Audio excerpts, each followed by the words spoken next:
পাহাড়, অরণ্য, ঝিরি, ঝর্ণা আর উপত্যকার অপরূপ মেলবন্ধন, এটাই পার্বত্য জেলা খাগড়াছড়ি। সারা বছরই পর্যটকদের পদচারণায় মুখরিত থাকে এই জেলা।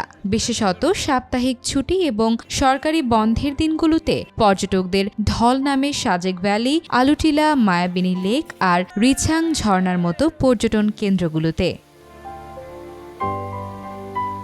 পর্যটকদের ভিড়ে প্রাণবন্ত এই স্পটগুলোতে অর্থনীতির চাকা ঘুরছে পর্যটন শিল্পের মাধ্যমে। প্রতি বছর প্রায় 150 কোটি টাকার লেনদেন হয় এ খাতে। তো আমরা এখানে ওয়ান স্টে করে আমরা এখন আলুটিলাতে আসছি।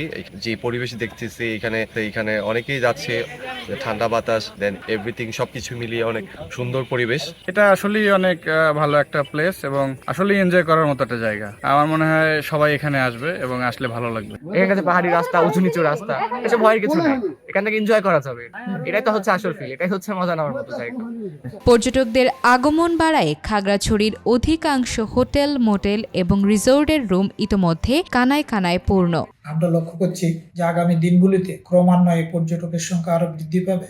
আমরা যদি সর্বনিম্ন 20,000 ধরি এবং প্রতি পর্যটক যদি 5,000 টাকা ওই অঞ্চলে এসে ব্যয় করেন, তাহলে মাসে 10 কোটি টাকার পর্যটন খাতে আমাদের আয়। আমি আশা করব পর্যটকদের আগমনে ওনারা যাতে সুষ্ঠু এবং সুন্দরভাবে, নিরাপদভাবে যাতে এই এলাকাগুলো পরিদর্শন করতে পারে, সে ব্যাপারে সংশ্লিষ্ট সকল এবং প্রশাসন সুদৃষ্টি কামনা করছে। আলুটিলা পর্যটন কেন্দ্রের তত্ত্বাবধায়ক জানান, প্রতিদিন এখানে 1500 থেকে 2000 পর্যটক ভ্রমণ করেন। তাদের প্রবেশ ফি থেকে বছরে প্রায় 1 কোটি টাকা রাজস্ব আয় হয়। প্রতিদিন পর্যটক আগমন করে আপনার 1000-1200 দৈনিক। এ নিয়ে আমাদের এখানে প্রায় মাসে ধরতে গেলে 70-80 লক্ষ টাকা ইনকাম হচ্ছে বছরে। এখন দিনে দিন বাড়তেছে আমাদের এখানে। পর্যটকদের নিরাপত্তা নিশ্চিত করতে স্থানীয় প্রশাসন কাজ করছে। মোবাইল ডিউটি এবং সিভিল টিম মোতায়েন রয়েছে বিভিন্ন পর্যটন কেন্দ্রে। তো আমরাও চাই যে এখানকার পর্যটন শিল্প আরো বেশি বিকশিত হোক। সে কারণে আমরা স্থানীয় প্রশাসন সহ বিভিন্ন দপ্তরের সাথে সমন্বয় করে যাচ্ছি। ইতিমধ্যে এই এলাকায় যতগুলো সম্ভাবনাময় স্পট রয়েছে সেই তালিকা আমরা বেসামরিক পর্যটন মন্ত্রণালয় পাঠিয়েছি ফান্ডিং এর ব্যবস্থা করার জন্য, যাতে আমরা পর্যটকদের জন্য আরো বেশি কিছু বিনোদনের ব্যবস্থা করতে পারি।